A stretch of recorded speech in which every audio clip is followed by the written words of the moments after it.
वो बाहिम्मत खातून है जो एक मिसाल है लोगों के लिए।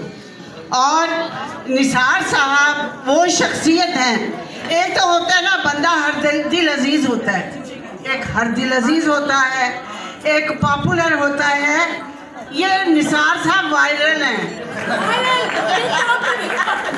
निसार साहब वायरल हैं और हर जगह पाए जाते हैं माशाल्लाह। मैडम ये बात सिर्फ आप कह सकती थी और किसी की हिम्मत नहीं थी ये कहने की।